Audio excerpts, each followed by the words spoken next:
At 95 years old, Clint Eastwood sits by the window of his home in Carmel by the sea. The ocean wind hums through the pines, carrying whispers of the past, whispers he has tried to forget for half a century. His trembling hand rests on a glass of water. His voice cracks as he murmurs, "There are things I've never told anyone about Jean." The name alone brings back a ghost, Jean Seberg, the angel-faced actress who once symbolized freedom, rebellion, and grace. The woman whose body was found inside a small Renault 5 in Paris in 1979, wrapped in a blanket, beside a bottle of alcohol and a tear-stained suicide note. For over 40 years, the world believed it was a suicide. But Clint Eastwood, the legendary actor and director who knew her better than anyone, now says otherwise. "I know there were people who didn't want her alive," he admits, his eyes dark with something deeper than regret. The Hollywood icon who built a career on a silence and a strength now dares to speak about a secret that could shatter decades of mystery. Because Jean Seberg's death, he insists, was not simply the story of a woman who gave up on life. It was the story of a woman pushed toward death, and of a man who carries that guilt to his final breath. He closes his eyes. "She died, and part of it was because of me." In the golden summer of 1968, the Oregon mountains became the silent witnesses of a forbidden affair. On the set of Paint Your Wagon, Clint Eastwood first met Jean Seberg, the girl with a pixie haircut and eyes the color of a stormy skies. She was only 30, but carried herself with the quiet mystery of someone much older. He was already married, already famous, and already tired of pretending that fame was enough. She teased him one afternoon, laughing softly. "Clint, you really can't sing." He laughed back, "You sing well, but don't expect me to dance along." That laughter, innocent, fleeting, was the spark that set everything on fire. They began to meet after filming, away from the eyes of the crew. Under the pale light of Oregon stars, they talked about dreams, loneliness, and the weight of Hollywood's false perfection. Jean would rest her head on his shoulder, whispering, "I've never felt this way before." He held her close, knowing deep down that she deserved more than a man who belonged to someone else. But the destiny was cruel. When Jean's husband, the French writer Romain Gary, arrived on set, the fragile secret collapsed. Romain's voice trembled with fury as he confronted Clint. "You dare steal my wife? You'll pay for this." Clint, calm but cold, replied, "I don't fight for a woman, Mr. Gary. She chooses for herself." And Jean did choose. She chose Clint. In that moment, he felt a sting of guilt pierce through his pride. He had broken not just a marriage, but something sacred in her heart. Years later, he would call that moment the beginning of both love and destruction. When filming ended, Clint walked away without a word. No call, no letter, no explanation. Jean stood in the studio doorway, eyes red with tears, whispering, "Clint, what are we going to do?" He said nothing, only looked at her once and left. Now, at 95, he admits, "That was my greatest mistake. I thought leaving would protect her. But Jen didn't need protection. She needed me to stay." Years passed, Hollywood moved on, but Clint Eastwood never truly escaped her shadow. In 1979, the news broke. Jean Seberg was found dead in her car in Paris, a bottle of barbiturates beside her, a short note folded on her lap. The world sighed and called it suicide, but Clint froze. He was filming Escape from Alcatraz when the message reached him. He didn't move, didn't speak. Inside, the ground collapsed. He whispered to himself, "She died, and part of it was because of me." He sent no flowers. He didn't attend the funeral. He couldn't. Facing her coffin would have meant facing his own cowardice, but the guilt never left him. For years, he would wake in the middle of the night, hearing her voice in his head. "Clint, are you all right?" It was the same question she had asked the last time they met at a Hollywood party in 1970. She was thin, pale, yet smiling. He had wanted to apologize, to say, "I'm sorry," but instead, he only nodded. She looked at him for a long, painful second, then walked away forever. Since that day, she never left his thoughts. Behind every film he directed, every award he received, there was still her, the woman he left standing in silence. And so, in his old age, Clint began a quiet investigation. He wanted to know what really happened in that Paris car, because in his heart, something never made sense. "How could she die like that?" he said softly. "She was too strong, too proud. Someone wanted her gone." Clint Eastwood could not accept the official story. A woman like Jean Seberg, brilliant, worldly, and fiercely alive, did not simply decide to die. So he began searching for answers himself. He walked the same streets of Paris where she once lived. He spoke with journalists, reviewed the autopsy files, and studied every photograph, every inconsistency. Many pages of the report were missing. Others were redacted beyond recognition. Even the time of death didn't align. The police said she died 10 days before her body was found. But neighbors swore the car had appeared only days earlier. Could someone have moved it? Why was her blood alcohol level so high that she couldn't possibly have driven? And why was she found curled up in the back seat, not the driver's? Piece by piece, Clint saw a darker truth forming. Jean Seberg had been watched, harassed, and destroyed, not by fame, but by the invisible hand of power. During the 1960s, she had donated money to the Black Panther Party and spoken out against the Vietnam War. To the FBI, that made her a threat. Under COINTELPRO, a secret operation meant to neutralize activists, Jean became one of their targets. They followed her, tapped her phone, smeared her name in newspapers. They even spread false rumors that she was pregnant by a Black Panther member. It was all lies, and it broke her spirit. Her private grief became public humiliation. The walls closed in until even her own home no longer felt safe. One night, Clint received an anonymous envelope at his Malpazzo Productions office. Inside was a declassified FBI memo. It read, "Subject, Seberg, Jean, recommendation, neutralize by any means necessary." He stared at the words in horror. "Neutralize," he whispered. "That's their code for killing." From that moment, Clint was convinced Jean didn't die by choice. She was silenced, and the truth was buried beneath decades of denial. If Jean Seberg truly died by her own hand, Clint Eastwood believed it was not from weakness, but from a lifetime of wounds the world never let heal. He often said, Jean didn't just die, she was broken, piece by piece, by the same people who once worshipped her. Jean's story began far from Hollywood's glitter. Born in 1938 in Marshalltown, Iowa, she grew up in a quiet, conservative family. Her father was a pharmacist, her mother a teacher. From an early age, Jean felt like a stranger in her own town, too imaginative, too restless, too sensitive for a world that demanded silence and obedience. She dreamed of something greater, something that would make her seen.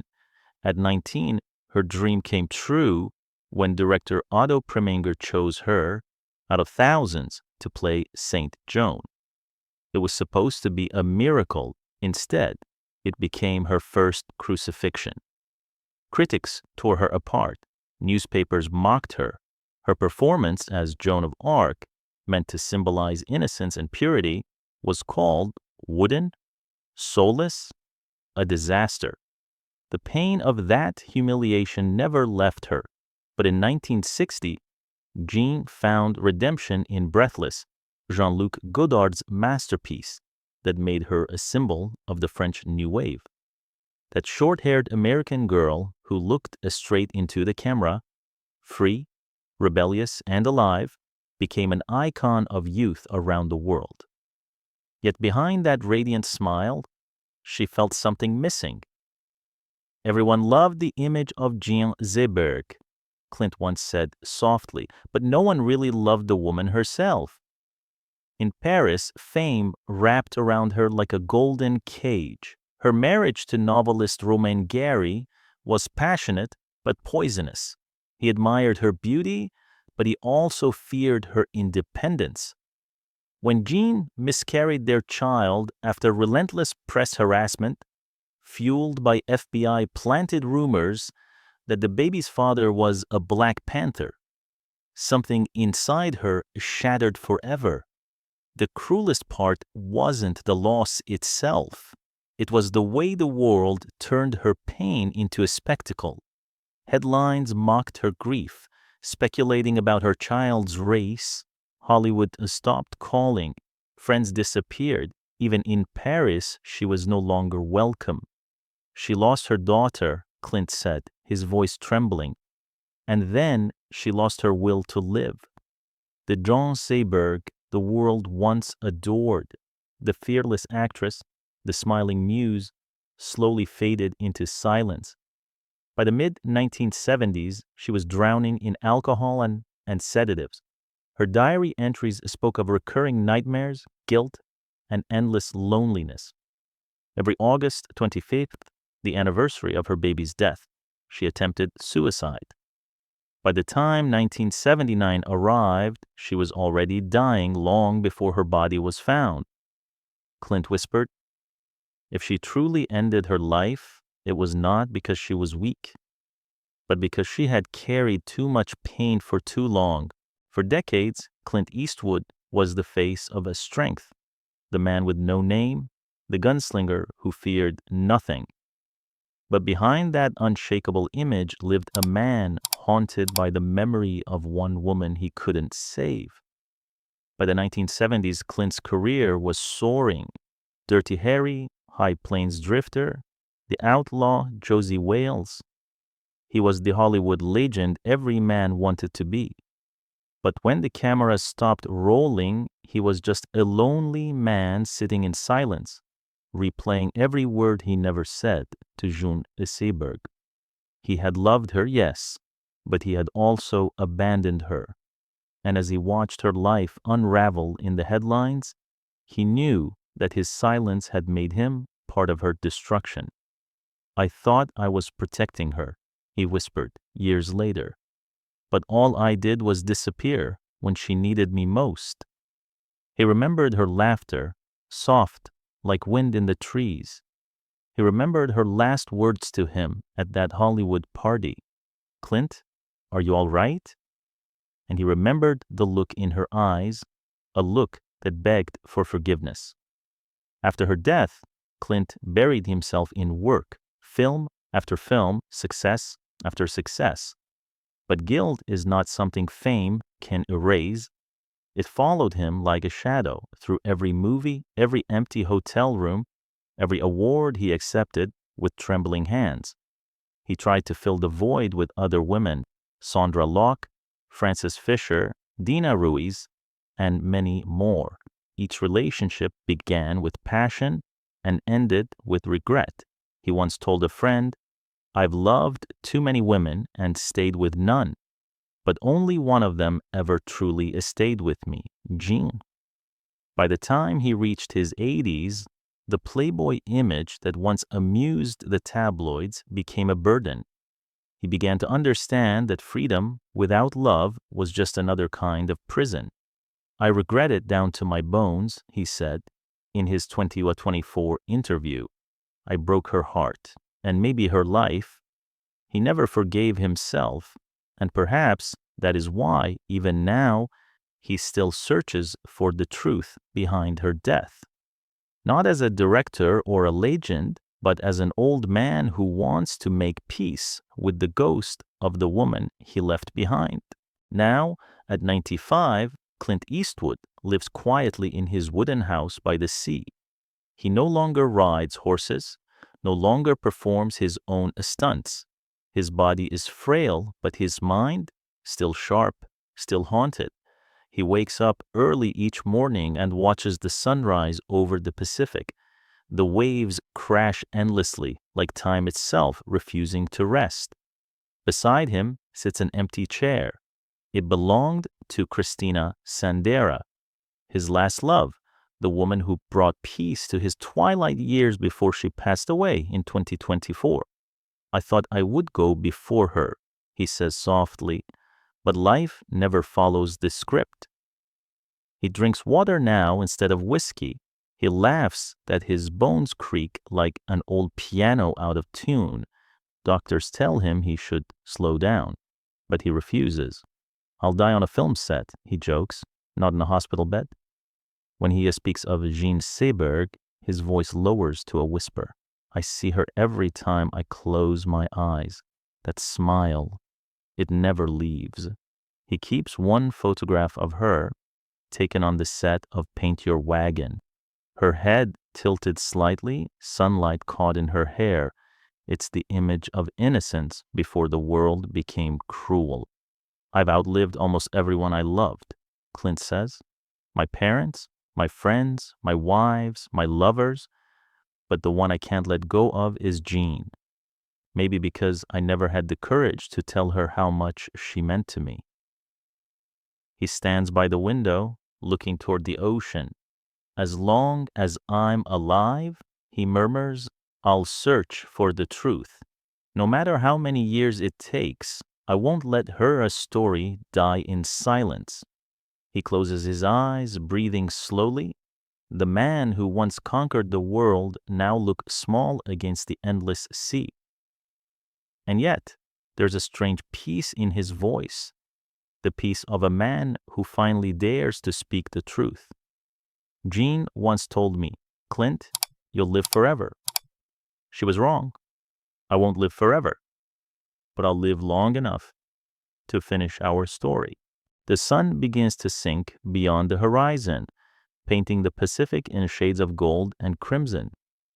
Clint Eastwood watches it quietly, his reflection trembling in the window glass, not as the invincible cowboy the world remembers, but as a man who has carried both glory and guilt longer than anyone should. He knows his time is short. The body that once commanded the screen now aches with every step. But the fire inside, that restless, stubborn spirit, still refuses to die. I've made more movies than I can count, he says softly, but the one story that truly mattered, I never finished. Jean Seberg's name still lingers on his lips like a prayer. To some, she remains a tragic star, another casualty of Hollywood's cruelty. To him, she is the soul he lost when he chose fame over love. People say the camera never lies, Clint reflects, but in this town, everything is built on lies, even the smiles. Her death remains a wound that never closed, a mystery that time never healed. Was she silenced? Or did her spirit simply give up fighting a world that refused to see her as human? Clint no longer pretends to have the answer. What he knows is that guilt can live longer than love, and that truth, no matter how painful, deserves to be spoken aloud. He turns toward the camera for the final time, his voice low, steady, and raw. If you remember Jean, he says, don't remember how she died, remember how she lived, wild, fearless, and real. And if my story means anything, let it remind you that even the strongest men can break a heart and spend a lifetime wishing they hadn't. The screen fades to black. A single line appears, in memory of Jean Seberg, 1938 to 1979. Then Clint's own words echo one last time. I will not let her be forgotten. If you were moved by this story and want to uncover more hidden truths behind Hollywood's brightest stars and darkest tragedies, subscribe to our channel, because behind every legend, there's a secret the world was never meant to hear.